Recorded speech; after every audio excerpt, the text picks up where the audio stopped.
Romanos, el capítulo 3, y vamos a leer comenzando con versículo 21.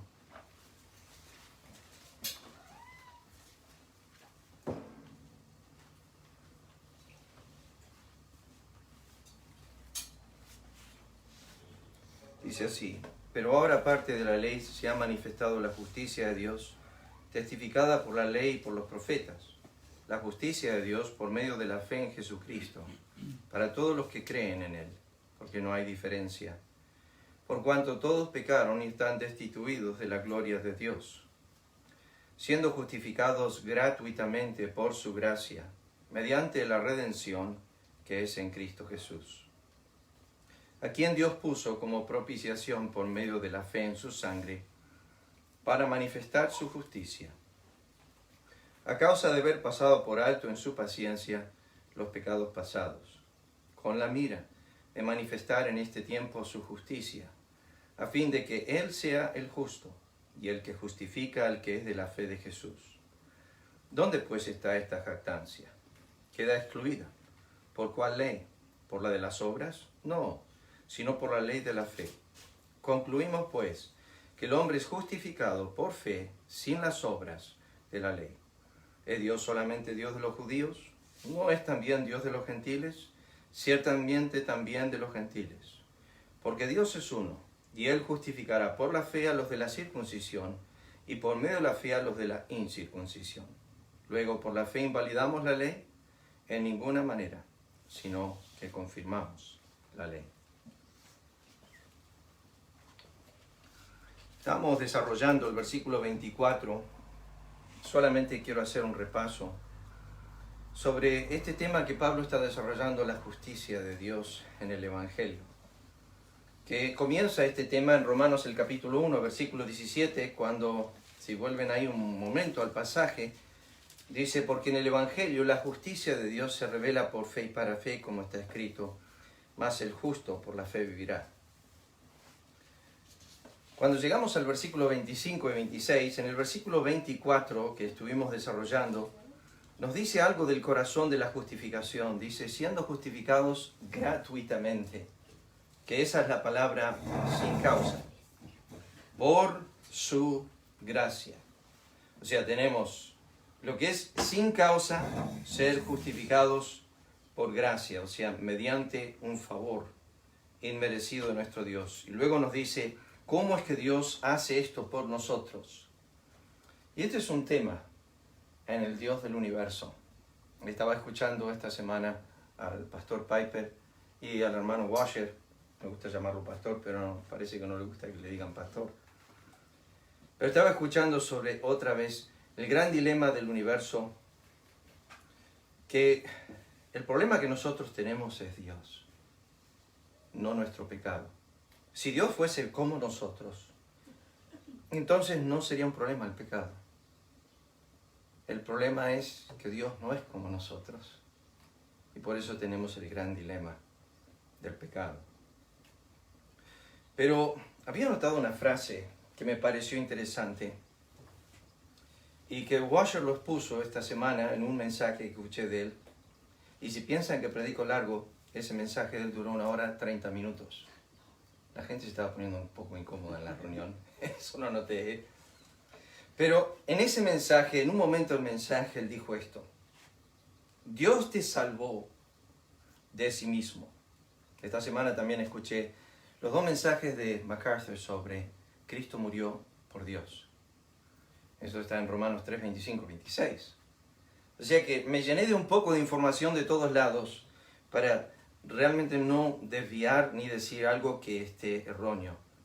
Me pareció que el quizás más profundo fue, pero que no lo puedo expresar como lo expresa, fue el pastor Piper en este texto.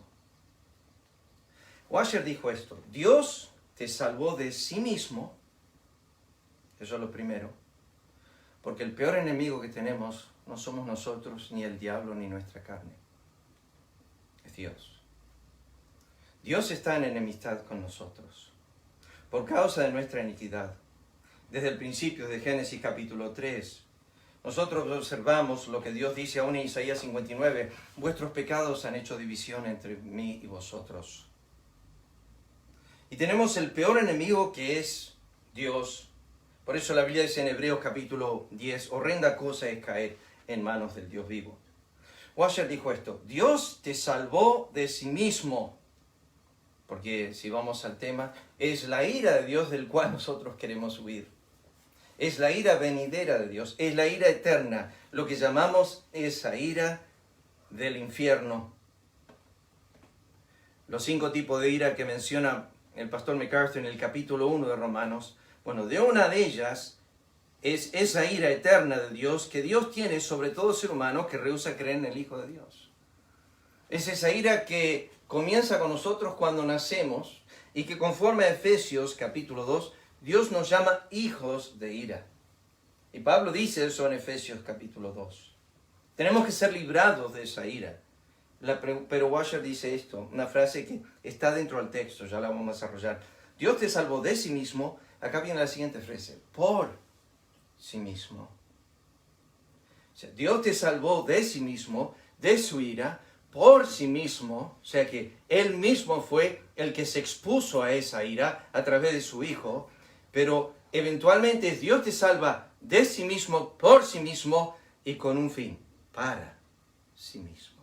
O sea, Dios está en todo. O sea que nuestra salvación de Dios es, Dios nos salva de sí mismo, por sí mismo, para sí mismo. Eso es tremendo cuando lo pensamos y lo meditamos en el texto. Dios nos salva de sí mismo, por sí mismo, para sí mismo.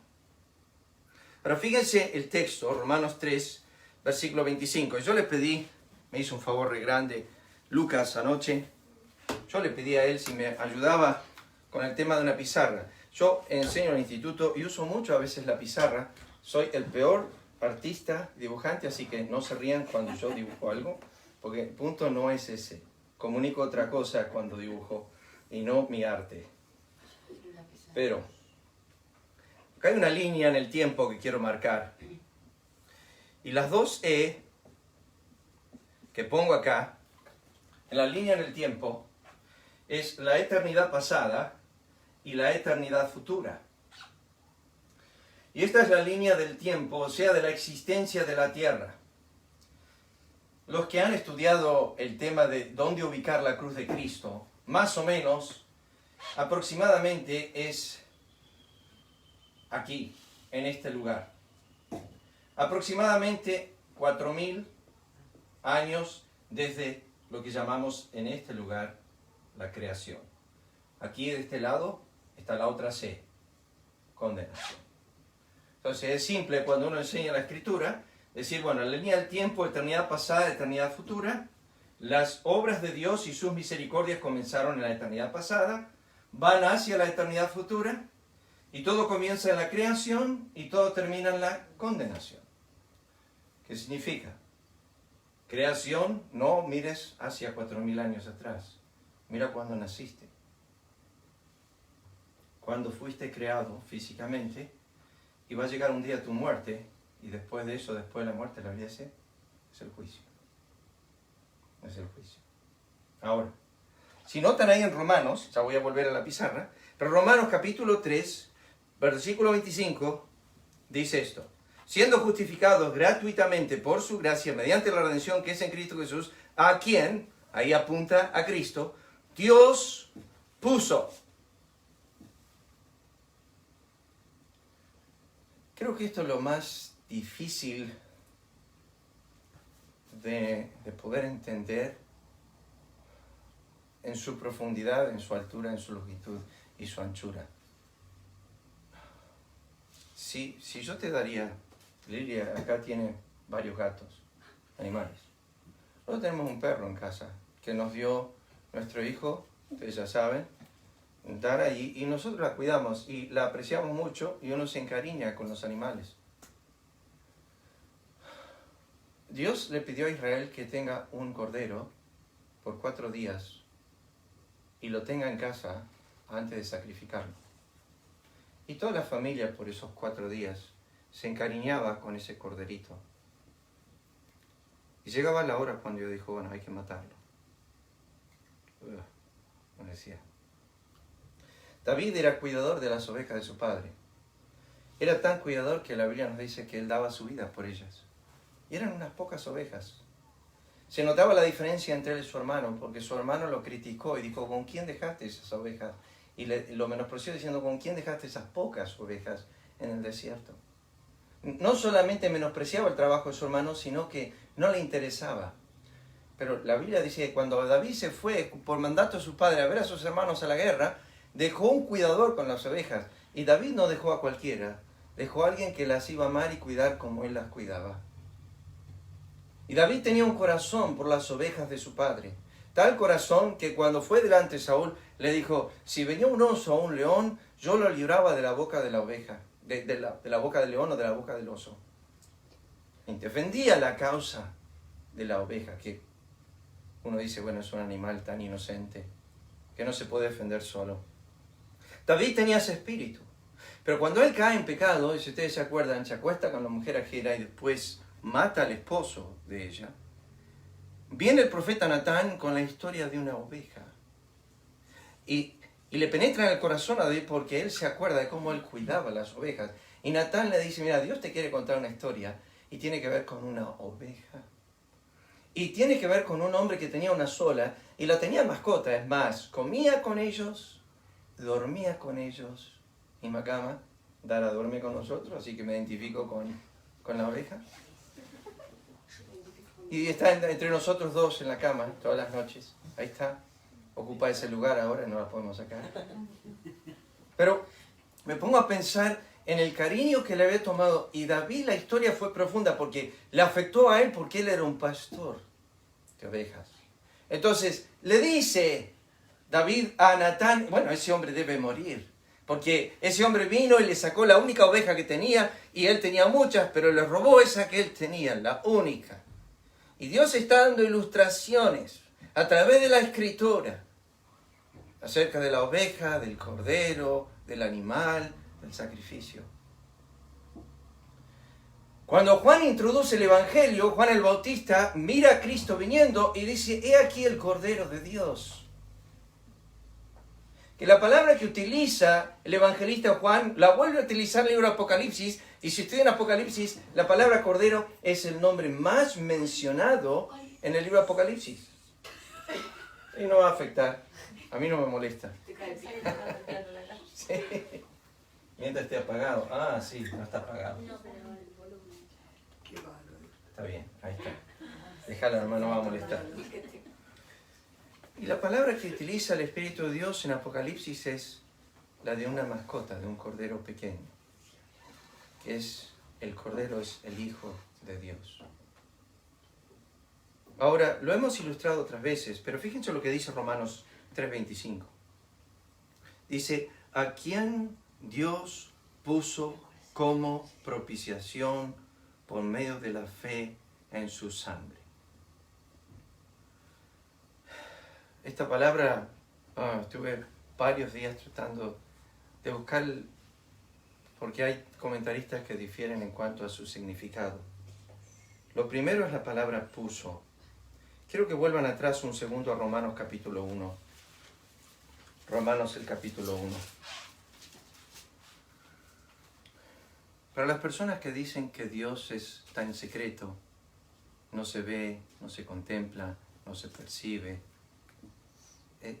la Biblia dice en Romanos 1, versículo 19, porque lo que de Dios se conoce les es manifiesto, pues Dios se lo manifestó, porque las cosas invisibles de Él, su eterno poder y deidad, se hacen claramente visibles desde la creación del mundo, siendo entendida por medio de las cosas hechas, de modo que no tiene excusa.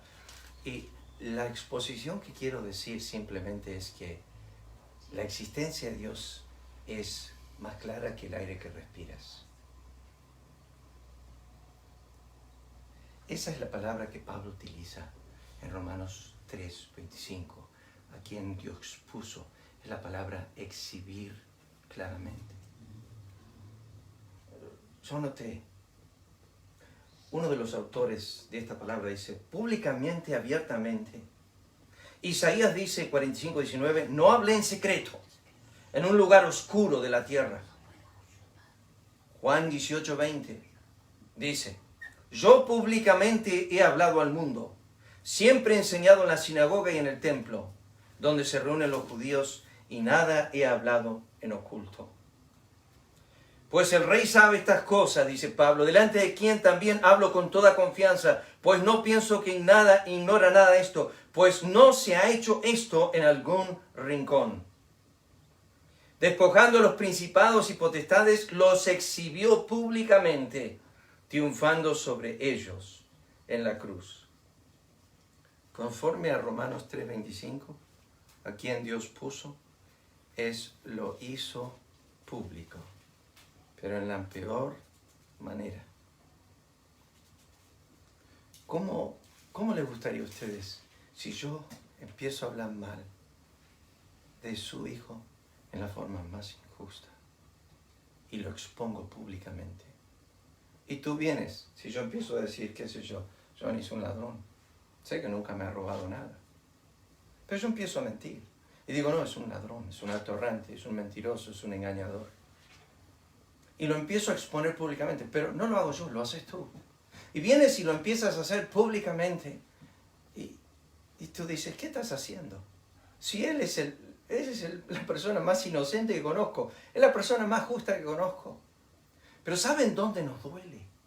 Cuando viene alguien de afuera y dice la verdad de nuestros hijos, y la verdad que dicen es verdad, pero nosotros lo ocultamos, porque no nos gusta exponer el pecado de nuestros hijos. No nos gusta hacer eso, no nos gusta exponer lo que ellos realmente son. Y están diciendo la verdad, pero no nos gusta eso. Y alguien viene injustamente y dice algo de mi hijo. ¿Qué hago yo? ¿Salto en defensa? No, pará, ¿qué estás haciendo? ¿Por qué lo estás exponiendo así? ¿Por qué estás exhibiendo públicamente lo que él no es? Cuando Cristo estaba en la cruz colgando entre dos ladrones, parecía otro inicuo más. El que lo puso ahí fue su Padre, no los hombres. Lo expuso públicamente, como si él fuese un atorrante, perverso, engañador, mentiroso. Y no era nada de eso. Era el justo, pero estaba puesto ahí, en la cruz. Y la Biblia dice, a quien Dios puso, exhibió públicamente. La Biblia dice que lo hizo delante de los hombres y delante de los ángeles. El mundo invisible y el mundo visible estaban contemplando a Cristo, y como dice Isaías 53, parecía que era contado con los inicuos. Fue tratado por Dios como un impío. Fíjense en 2 Corintios el capítulo 5, un momento, un texto muy conocido, pero 2 Corintios el capítulo 5. Versículo 21, al que no conoció pecado, por nosotros lo hizo pecado, para que nosotros fuésemos hechos justicia a Dios en él. Uno de los mejores mensajes que escuché de esto es el de Paul Washer. Si tiene algún momento para escucharlo, es tremendo. Pero él dice aquí, cuando dice lo hizo pecado, es Dios lo contó a Cristo como un pecador, pero lo trató como si fuese un pecador. Todas las maldiciones de la ley cayeron sobre él. Aquí en la Biblia dice, Dios puso como propiciación. La palabra propiciación tiene dos raíces. Una es satisfacer y la otra es apaciguar. En las religiones paganas, el Dios de los paganos necesitaba ser apaciguado. ¿Y cómo se apaciguaba? Es el hombre o la mujer que quería apaciguar a su Dios traía una ofrenda. Y mediante esa ofrenda apaciguaba la ira de ese Dios al cual él creía que estaba en una relación incorrecta. Pero la diferencia en lo que llamamos la religión única o verdadera, la de Cristo, es que Dios no espera de los hombres que apacigüen su ira. La propiciación la provee Él. Él apacigua su propia ira por sí mismo. Él no espera que yo traiga una ofrenda. Él trajo la ofrenda de sí mismo. Ahora, miren esto un momento. Fíjense el versículo 25, lo que dice, volviendo ya a Romanos 3. Romanos 3, versículo 25. Usualmente tengo un trípode y no tengo que estar teniendo esto con la mano. Pero fíjense lo que dice aquí. A quien Dios puso como propiciación mediante la fe en su sangre para manifestar su justicia a causa de haber pasado por alto en su paciencia los pecados pasados. Bueno, acá está la ilustración. Cuando miramos a la cruz de Cristo, para los del Antiguo Testamento, era una obra futura. Era una obra futura. Para nosotros, la cruz de Cristo es un hecho pasado. Entonces, los santos del Antiguo Testamento estaban mirando hacia la obra de Cristo. ¿Qué sucedió en este lugar? Cristo pagó por todos mis pecados. ¿Cuáles? Pasados, presentes, futuros. O sea, todos. Todos los pecados pasados, presentes y futuros de un santo del Antiguo Testamento estaban pendientes en su pago. Todavía David, cuando cayó en adulterio y mató adulterio y homicidio, ¿qué hizo Dios? Vino otra vez el profeta Natán y le dijo, no pasa nada, está perdonado. ¿Cómo puede Dios ser tan injusto y no ver lo que recién hizo a Urías y que se acostó con la mujer ajena y que bajo la ley decía que ese hombre debía morir? Y Dios dijo, no morirás, tu pecado ha sido remitido. La palabra literalmente es, ha sido pasado por alto. ¿Cómo que? No pasa nada. Esto, fíjense lo que dice Romanos 3:25. A causa de haber pasado por alto en su paciencia, que la palabra tiene dos palabras nomás, están en Romanos 2:4 y Romanos acá 3:25, los pecados pasados. ¿Cuáles? Lo que todos los santos cometieron en el Antiguo Testamento, nunca fueron tratados sus pecados. Y Satanás podría decir, como dice Washington. Pero mira David lo que hizo. ¿Cómo lo deja pasar? Y Dios hace silencio hasta que llega a este lugar. Y Dios dice a Satanás, ven un segundo. Mirad a mi hijo ahí. Él está pagando por el adulterio y el homicidio de David. Ahí está. Yo fui justo en perdonar a David en base a lo que mi hijo iba a hacer. Pero cuando tú pecas, todos tus pecados en relación a la cruz son ¿qué? ¿Son qué? Futuros. Tú, hoy, mirando hacia atrás, tú estás pecando continuamente. Pero Cristo trató con todos tus pecados, pasados, presentes y futuros, en la cruz. De modo que cuando tú agachas tu cabeza y dices, perdóname Señor, puedes saldar tu cuenta justamente en base a ¿qué? Este lugar.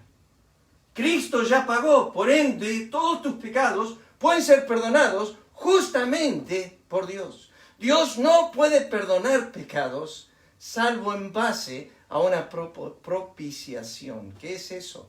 Es donde Dios propicia a sí mismo, donde Dios paga la deuda. Es como aquel joven que estaba en la clase, un muchacho que siempre repetía y no le salían bien las cosas, y era la costumbre del profesor de pegarle. Y le pegaban con un látigo en la espalda. Y se levantó y era muy flaquito. Y estaba soportando los golpes del profesor cada vez que le salían mal las cosas. Bueno, agarró al profesor un día y dijo, bueno, vení más adelante, te vamos a tener que pegar públicamente de nuevo. Y se paró un alumno en la clase. Un muchacho más grande, mayor que él. Y el profesor dijo, ¿qué haces? Quiero tomar su castigo esta vez. Y se adelantó, sacó la camisa delante de todos y el profesor comenzó a golpearlo a él. Tomó su castigo. Fue como el padre que le estaba corrigiendo al hijo continuamente y el chico no recibía corrección. Y le pagaba palizas y palizas y palizas y el chico no recibía corrección. Hasta que un día el padre lo llamó adentro a casa. Dijo, vení, vamos a la pieza. Se sacó el cinto. Pero hizo algo más raro. Se sacó el cinto y después de sacarse el cinto, se levantó la camisa y le dijo al hijo, toma, acá está el cinto. Y se lo dio al hijo. Y el hijo dice, ¿qué haces, papá? Dice, yo me voy a inclinar sobre la cama con mi espalda y yo quiero que me pegues con el cinto. El hijo dijo, no, papá. Si vos no pegaste, yo fui. No, dice, pero yo quiero llevar esta vez tu culpa. Yo quiero llevar tu culpa. El hijo tomó el cinto en la mano y el padre le dijo, pero cuando me pegues, pégame fuerte. Quiero sentir el dolor. Pégame fuerte. El hijo largó el primer cintazo sobre la espalda de su padre, vio la marca que dejó. Se puso a llorar. Y el padre dijo, más fuerte, hijo. ¡Más fuerte! Y el hijo cayó de rodillas llorando. Dijo, no lo puedo hacer. No lo puedo hacer. La gloria de Dios estaba en juego en el universo. La honra de Dios. Y Cristo dijo, quiero que seas magnífico en gloria, justo en justificar al impío, y tú el que justificas. Y para hacer eso, dijo el Padre, uno de nosotros dos tiene que tomar la causa. Uno de nosotros dos tiene que pagar. Y Cristo dijo, lo hago. Yo tomo el castigo de ellos. Yo tomo su lugar, lo que llamamos sustituto. Yo soy la propiciación de ellos. Yo dejo que tu ira caiga sobre mí. Eso es lo que está diciendo Romanos, a quien Dios puso como propiciación. Ahora, escuchen. Esa palabra, fíjense en Hebreos capítulo 9, versículo 5. Hebreos capítulo 9, versículo 5. Quiero que noten esto. Esa palabra se encuentra aquí. Y es la palabra propiciatorio. En versículo 5 dice, sobre ella los querubines de gloria que cubrían el propiciatorio. ¿Qué era eso? Oh, déjenme ilustrarlo acá de nuevo. Fíjense acá abajo. No se rían. Acá donde viene mi terrible. Acá había dos querubines mirando hacia abajo. Acá había una tapa. Esto es el arca del testimonio, por si no se dieron cuenta ya. ¿De qué te ríes, querida? Después hablamos. Esta era la tapa del propiciatorio. Acá dentro del arca había tres cosas. Había una vara, que se llamaba la vara de Aarón. Había dos tablas, que eran los 10 mandamientos. Estaban adentro del arca. Y después había un pote de oro con el maná. Tres cosas. El arca, en su totalidad, representaba a Cristo. Pero es interesante que estas tres cosas hablan de pecado. El maná le vino a Israel por murmurar. Pecaron en cuanto a la provisión de Dios. Dios les dio maná. Las tablas de los 10 mandamientos, Dios les dio cuando ellos habían quebrantado los mandamientos. Bajó Moisés con las tablas, las primeras, y las quebró al pie del monte. Esas son las que quebró el hombre. Dios le dijo, tráeme otras, vamos a hacer 2 tablas más. Y la vas a poner adentro del arca, que esas son las que están guardadas en Cristo. La ley está guardada en Él perfectamente. Pero la ley, como ustedes ya saben, y lo hemos estudiado en Romanos 3, es lo que expone nuestro pecado. O sea que la ley está asociada al pecado. El maná estaba asociado al pecado. Pero la vara de Aarón está en Números 17. Y Dios manda tener una vara porque había tanta rebelión que sucedió en capítulos 16, que se desafiaron la autoridad que Dios había puesto. Y la vara era la representación de la rebelión de Israel. Entonces, estos 3 elementos que estaban en el arca representaban el pecado de la nación, y Dios había puesto una tapa arriba que cubría, que se llama el propiciatorio. Y arriba de la tapa, sangre. Y arriba de esa sangre, la presencia de Dios, que lo llamamos, en el Antiguo Testamento, este lugar se llamaba el estrado de sus pies. O sea, el trono mismo de Dios. O sea, Moisés cuando entraba al lugar santísimo, quería hablar con Dios, lo tenía que hacer en este lugar. De allí dice, hablaré contigo. Ahora, las tablas de la ley representan la palabra de vida. El maná representa el sustento de vida y la vara que floreció representa la resurrección de vida. En realidad, dentro del tabernáculo mismo estaba lo que llamamos las tablas de la ley, que lo representan la encarnación. Aquel verbo fue hecho carne. Luego, el maná representa aquel pan que descendió del cielo, Juan 6. Y la vara representa aquel que dijo, yo soy la verdad y la vida. Estos tres elementos representan la frase de Juan 1:4. En él estaba la vida. La vida por palabra, la vida por resurrección y la vida por sustento. ¿Pero qué cubría esto? Había una tapa, un propiciatorio que estaba ahí. Entonces, escuchen bien, voy terminando. Cuando la Biblia dice en Romanos 3:25, a quien Dios puso como propiciación, Dios puso a Cristo como lo que iba a cubrir el pecado de su pueblo. Y lo iba a hacer en dos maneras.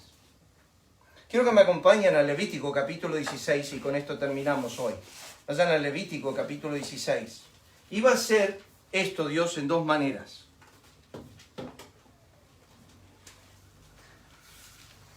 Esto en Levítico capítulo 16 es el día que llamamos el día de la expiación. Y el sumo sacerdote tenía que matar un cordero y poner la sangre, llevar la sangre dentro del lugar santísimo. Pero se escogían dos corderos. Noten lo que dice versículo 10. Versículo 7. Después tomarás los dos machos cabríos, los presentarás delante de Jehová a la puerta del tabernáculo de reunión. Ahora, déjeme ilustrar esto con lo que estamos viendo en el Calvario. Esto es necesario. Cuando Cristo llega a la cruz, llega en perfecta obediencia. Se ha examinado su cabeza, su interior y sus pies. Y conforme a Pablo, conforme a Pedro, conforme a Juan, es perfecto. Pero ha sido perfecto en su obediencia y ha complacido a su Padre. Y cuando el aroma de su cruz sube en obediencia, va descendiendo al mismo tiempo que Él está ascendiendo en fragancia de obediencia, va descendiendo de Dios enojo, ira contra Él. Porque al mismo tiempo que Él tenía que ser perfecto al llegar al lugar del sacrificio, luego el sacrificio tenía que recibir el fuego siendo absolutamente inocente. Saben que yo estaba en la iglesia de mi hermano años atrás y el pastor estaba predicando sobre 1 Reyes 18. Y estaba enseñando acerca de los falsos profetas de Baal alrededor del altar. Y dice, y entonces tomó Elías y dijo, vamos a armar el altar. Y armar el altar y dijo, pongan el sacrificio ahí, pongan el agua ahí y todo lo demás. Y luego Elías dijo, el Dios que responda con fuego, ese es Dios. Y estaba el sacrificio arriba del altar, inocente cordero. Y estaban los 850 profetas de Baal, hombres perversos. Y Elías dijo, que caiga fuego del cielo. Y el fuego del cielo no cayó sobre los 850 profetas de Baal. El fuego del cielo cayó sobre el inocente cordero. Yo no puedo imaginar lo que sería ir a casa hoy y llevar a Dara atrás al patio y por ningún motivo alguno matarla. No lo podría hacer. No lo podría hacer. No veo a Lily matando a ninguno de sus gatos.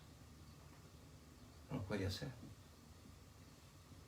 Cuanto menos un hijo. Dios puso por amor a tu alma y a mi alma, por amor a su gloria, a Cristo como la propiciación para poder decirte a ti, hijo, hija, tus pecados te son perdonados.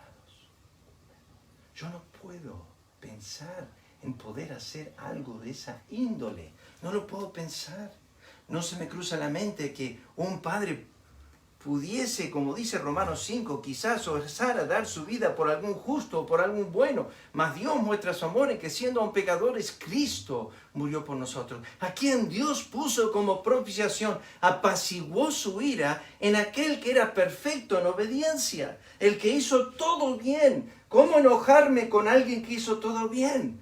En algún momento del Calvario, Dios lo expuso, pero las horas más difíciles de la cruz, Dios lo cubrió con tinieblas. Dios dijo, nadie va a ver lo que pasa acá. Nadie va a ver. Los ojos humanos no van a ver lo que yo hago ahora con mi hijo. La copa que él tiene que beber.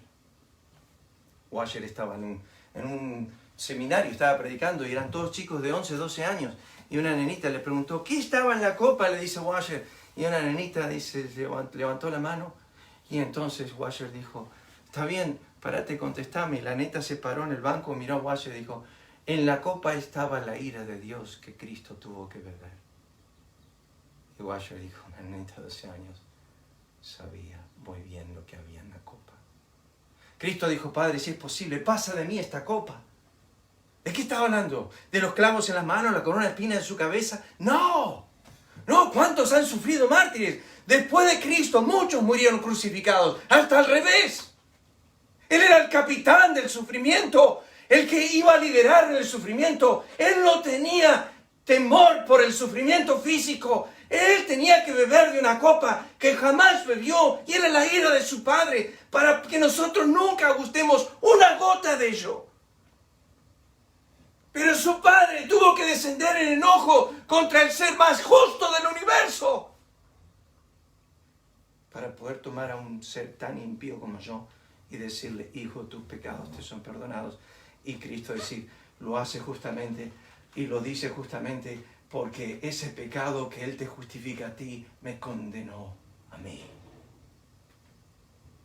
¿A quién Dios puso como propiciación? Dios lo puso a Cristo como propiciación por medio de su sangre. Eso tiene que ver con su muerte. Yo le conté esta historia, pero fíjense Levítico capítulo 16 para terminar. Fíjense lo que dice.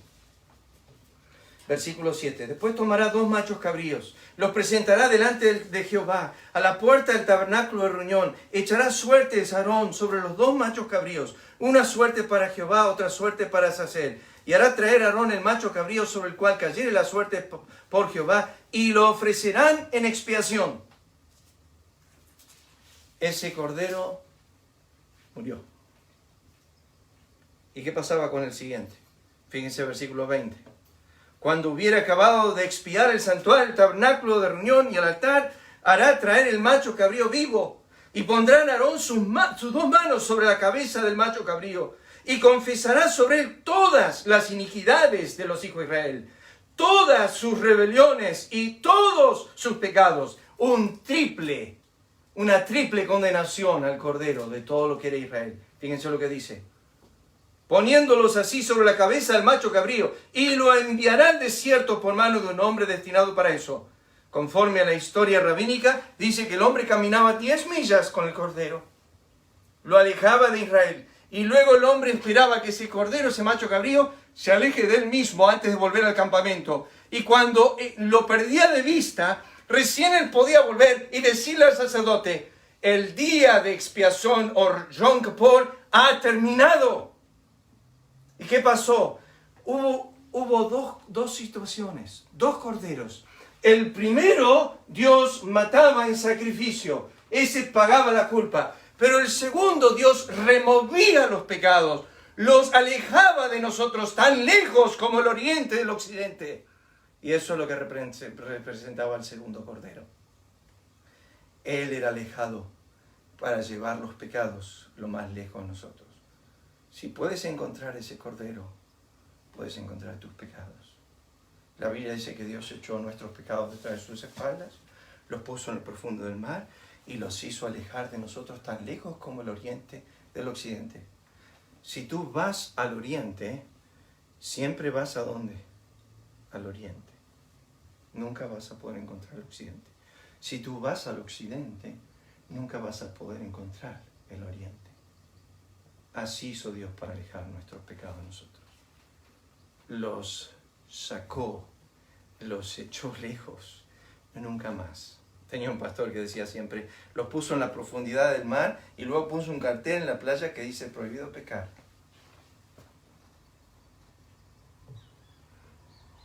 Dios removió tus pecados en no solo la muerte de Cristo y su propiciación, sino que los hizo alejar. He aquí el Cordero de Dios que quita, dice la Biblia, que quita el pecado del mundo. Y esto sucede aquí, y noten lo que dice el versículo 22, y aquel macho cabrío llevará sobre sí todas las iniquidades de ellos a la tierra inhabitada y dejará ir al macho cabrío por el desierto. Se pierde. Ese día había que traer dos machos cabríos, uno que moría y otro que vivía, pero vivía con la culpa y la llevaba lejos. Eso es lo que hizo Dios con nuestros pecados en Cristo. Por eso la Biblia dice en Romanos capítulo 3, versículo 25, a quien Dios puso. Dios se encargó de pagar la culpa, mi culpa, tu culpa. Dios propició nuestros pecados en su Hijo, todo el castigo sobre ellos, todo el infierno eternamente. Qué terrible menospreciar tal sacrificio. Cuanto más lo estudias y cuanto más lo meditas y más rechazas a Cristo, más te das cuenta cuán difícil es esto.